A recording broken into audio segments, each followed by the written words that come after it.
Alright, we are going to go over the test review for your test on radicals and rational functions, which is units 5 and 6, just combined.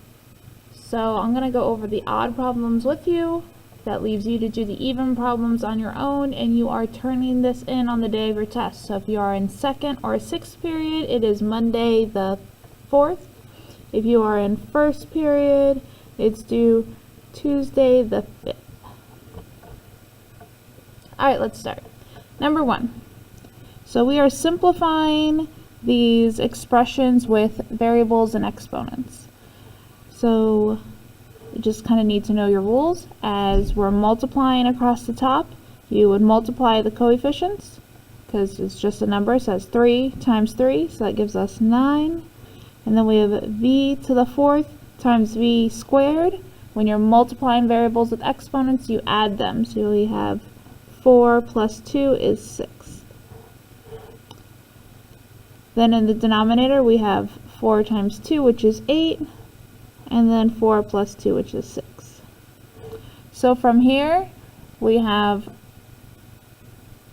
a v to the 6th over v to the 6th.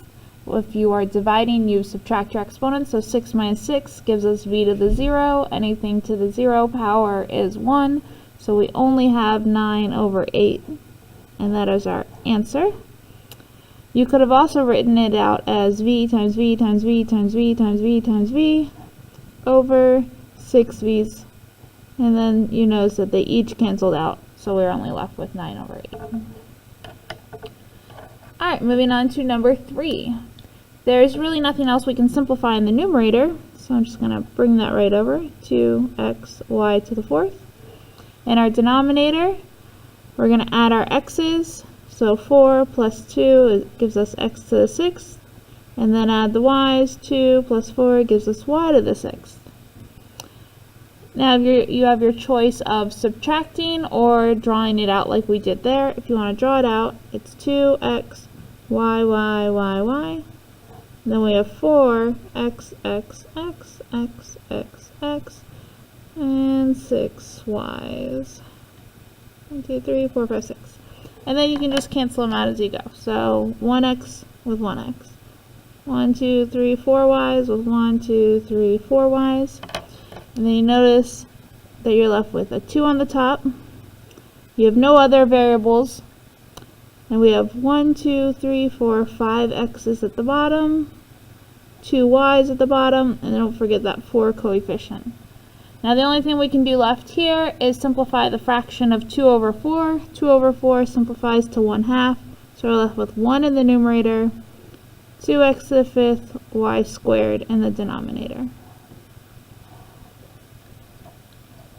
Now you could have gone through and just subtracted your exponents, so we have our 2 over 4, which implies to 1/2. And then we have x to the 1 minus 6, and y to the 4 minus 6. So that leaves us with 1/2 x to the negative 5, y to the negative 1. Since they're both y to the negative 2. Since they're both negative, you would move into the denominator. So you'd still go to that next step. Get the same answer. Alright, number 5. Same thing, except now we don't have to worry about dividing or subtracting.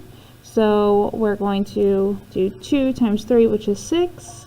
And then add our variables. There's no other a, so we're just a squared. B to the 3rd times b to the 1, 3 plus 1 gives us b to the 4th power. That was a nice simple one for us. And number 7.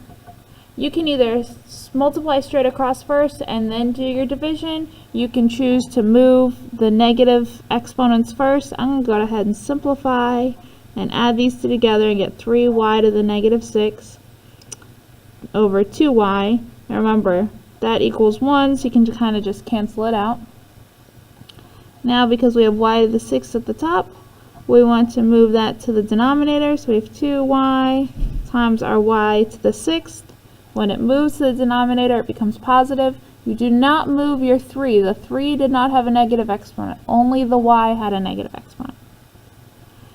And then in your denominator, we're going to add y to the 1 plus y to the 6 is y to the 7. And that's our quick review for exponents.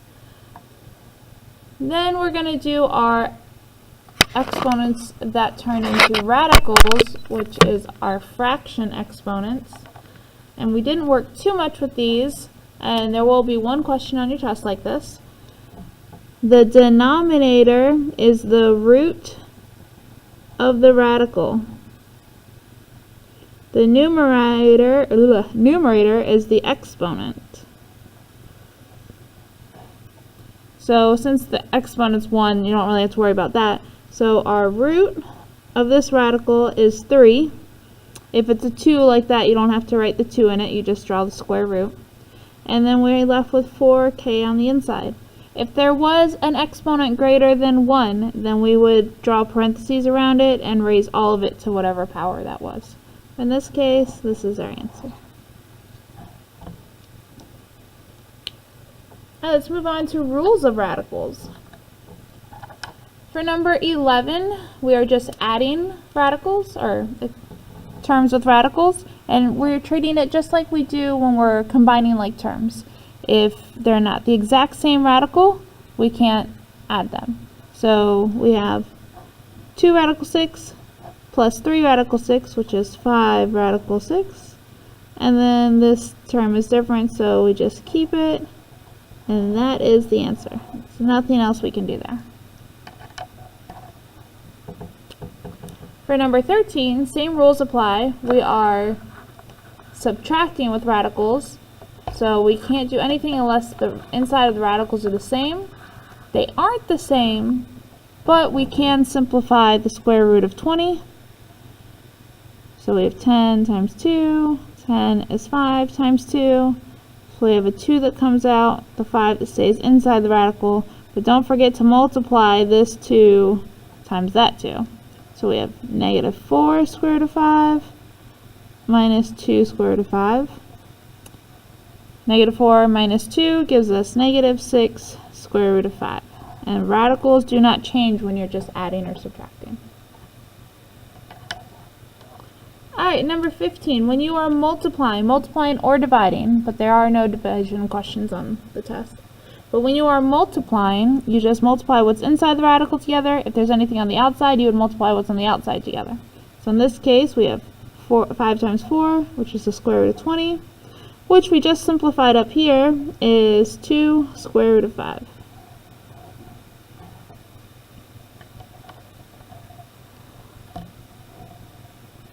Alright, now we are simplifying radicals that have numbers or variables and exponents in them. So to simplify the number, you do your factor tree. 2 times 40, 2 times 20, 2 times 10, 2 times 5. Now we're going to circle our perfect pairs that come out as perfect squares and underline my lonely one that stays on the inside of the radical. So on the outside we have 2 times 2, which is 4. On the inside of the radical we have a lonely 5. Now for our variables, this means a times a times a, right? A times a times a is a cubed. So we circle our perfect pair, that comes out. We have one lonely a that stays on the inside. Alright, number 19 is a whole bunch of perfect squares. The square root of 64 is 8. There are 2 pairs of perfect squares from x to the 4th, which gives us x squared. And there's one perfect pair of y, so y. Alright, moving on to 21. To simplify 32, we're going to do our factor tree. I'm going to do it over here, just kind of give you more room to read it. So we have 2 times 16. 16 is 2 times 8. 8 is 2 times 4. 4 is 2 times 2. I'm going to circle my perfect pairs that will come out as perfect squares and underline my little lonely number. What you circled comes out, so we have 2 times 2 on the outside of the radical, and then we have a lonely 2 on the inside.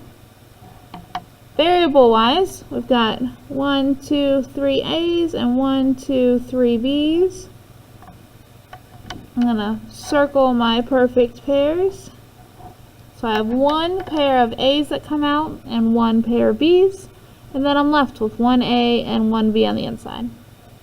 And then go ahead and multiply 2 times 2, and your answer is 4AB radical 2AB.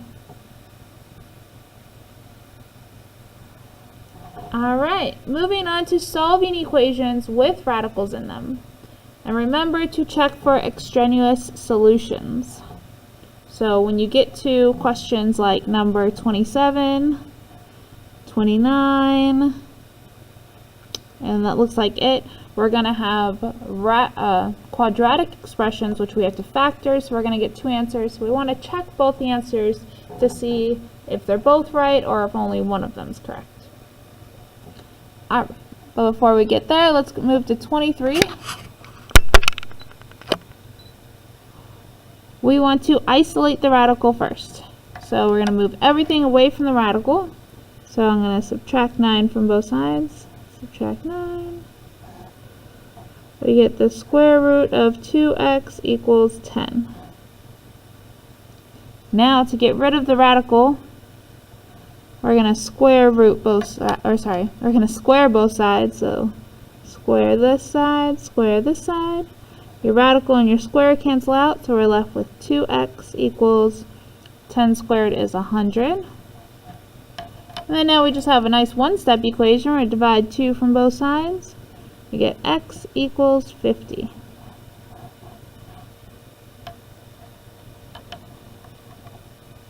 Alright, number 25. Again, we want to move everything away from the radical. So I'm going to subtract 3 from here, subtract 3 from here. 9 minus 3 is 6. 16 minus 2k. And then we square both sides. I'm going to use a different color. When we square this side, our radical cancels out with the square. The squared, if we do 6 squared, it's 36. So we get 36 equals 16 minus 2k. I'm going to bring that up here. And then we move everything away from the k to isolate our variable. I'm going to subtract 16 from both sides. That gives me 20 equals negative 2k. And then we divide both sides by negative 2. So we get k equals negative 10.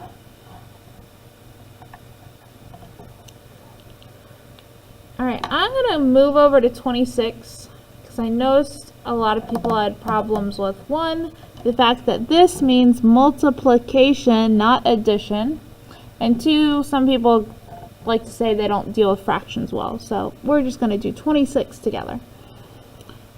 This means multiplication. There's no operation sign between the negative 6 and the radical, so that means negative 6 is being multiplied by that radical. So to get rid of the multiplication, you divide by negative 6, divide this side by negative 6, those cancel out, so on this side we only have the square root of v over 10. 0 divided by anything is 0. Alright, to get rid of your radical, you square both sides. Radical cancels out with the square, so we're left with v over 10. And 0 squared is still 0. To get rid of your fraction, all you have to do is, this says v divided by 10. The inverse operation of division is multiplication, so we multiply this side by 10, multiply this side by 10. Those 10s cancel out, so we have v equals 0. Alright, even though everything was 0, we still took all the proper steps. We divided, we squared, we multiplied. We got through the problem. Alright, I'm going to skip 27 to leave you to do on your own. That way you have one of the quadratic expressions to work on, and then I will do number 29 with you, so you can make sure you know the process. First thing we need to do is isolate the radicals, so we're going to add x to both sides. It cancels out here, so we have x plus 4 equals the square root of 5x plus 26. Alright, to get rid of the radical, we square both sides. Radical cancels out with the square. So on this side we have 5x plus 26. Now, x plus 4 squared, you have to do x plus 4 times x plus 4. You don't just square x and square 4 and think you're done there. Now we gotta double distribute. X times x is x squared. X times 4 is 4x. 4 times x is 4x. 4 times 4 is 16. And write the rest there. Now we can combine like terms on this side. So we have x squared plus 8x plus 16. Now, since we have a quadratic expression, so we have an x squared in our problem, that means that we will need to factor it. So we're going to have to move everything to one side so that it's equal to 0, and we can factor and solve for our x. So first I'm going to subtract 5x from both sides. For the fact that I'm running out of room on the paper, I'm going to subtract 26 in the same step, but use a different color so that you can kind of see that I'm doing two different steps there. Those cancel out. So we have x squared plus 3x minus 10. So we're going to factor that expression. List my factors of negative 10. 5 times negative 2. That multiplies to equal negative 10 and adds to equal positive 3. So I can put those straight into my parentheses. So we get x equals negative 5 and x equals positive 2. Now we want to plug both of those answers in to figure out if both of them work or not. I'm going to do that on a separate sheet of paper so that we have room. Oops, moving on up. Alright, so we have 4 minus negative x plus the square root of 5x plus 26. I'm going to go ahead and write it a second time because I have two answers that I'm checking here. Plus the square root of 5 times x plus 26. Now one of our answers was negative 5. The other answer was positive 2. So we're going to plug both of those in, and now let's just solve. 4 equals negative 1 times negative 5 is a positive 5. Inside the radical, 5 times negative 5 is negative 25 plus 26. 5 plus 26 minus 25 is 1. The square root of 1 is 1. So we get 4 equals 6, which is not a true statement. So the answer is definitely not x equals negative 5. On this side, we have 4 equals negative 2 plus the square root of 10 plus 26. 10 plus 26 is 36. The square root of 36 is 6. 6 minus 2 is 4. That is a true statement, so that is our only answer for number 29. Now, it is possible for them both to work, but they will not always both work, so make sure you check your answers. So when you go back and do 27, check both answers to see if they work. Alright, now on to the last two sections, which are the same thing. I just broke them into two different sections.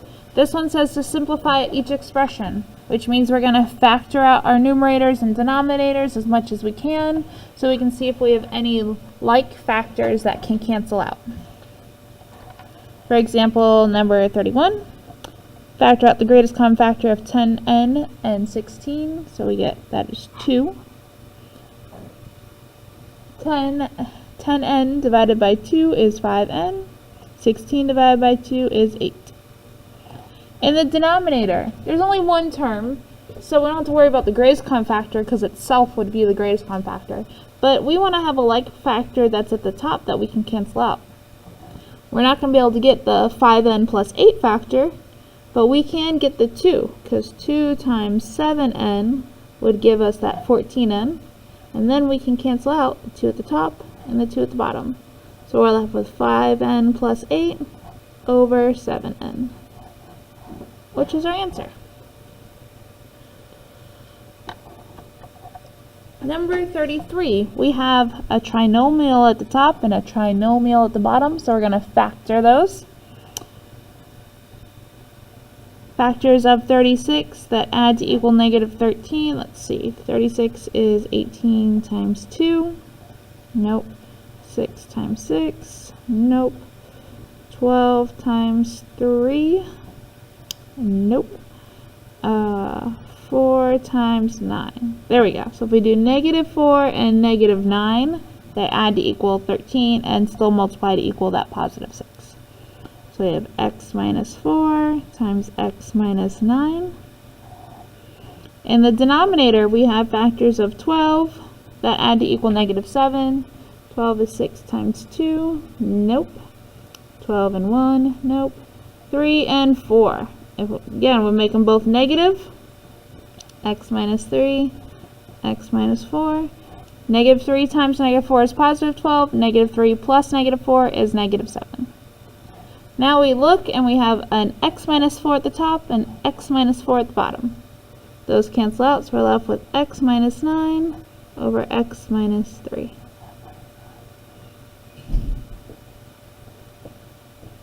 Number 35. Greatest common factor in the numerator is 3. So we're left with n plus 8. Factors of 56 that equal 1 would be n plus 8 and minus 7. Where 8 times negative 7 is negative 56. 8 plus negative 7 is positive 1. Then we cancel out our n plus 8 and n plus 8. We're left with 3 over n minus 7. Now I just want to do a side note real quick. Side note, if you have a problem, example, that when you factor it, you get x plus 4, 2x plus 3, and the denominator you get x plus 4, 2x minus 7. You can cancel out these factors. You get 2x plus 3 over 2x minus 7. You cannot cancel out the two x's. No canceling. You cannot cancel those out because they're not factors. Factors are being multiplied by other things. These are terms. They're being added to each other. So you can't cancel that out. That would affect the entire problem. Alright, so side note, since that wasn't one of the examples we went over, but I know that's a question that many people had while doing the work in class. Alright, we're at the end of the review. The last 4 questions, or last 2 that we're going over. State the excluded values.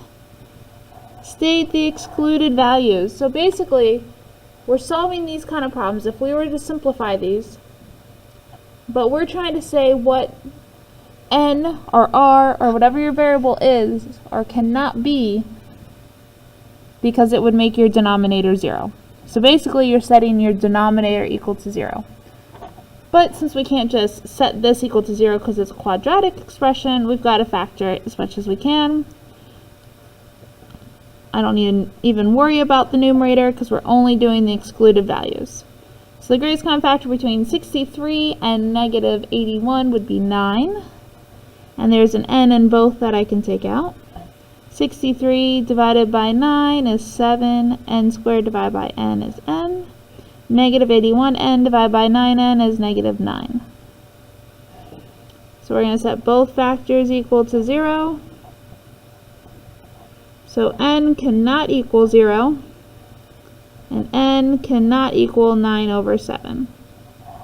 Those are our 2 excluded values. Sometimes you'll have 2, sometimes you'll have 1. For number 40, you only have 1 excluded value, but for the rest of these 3, we have 2. Alright, number 39, we're going to factor out the denominator.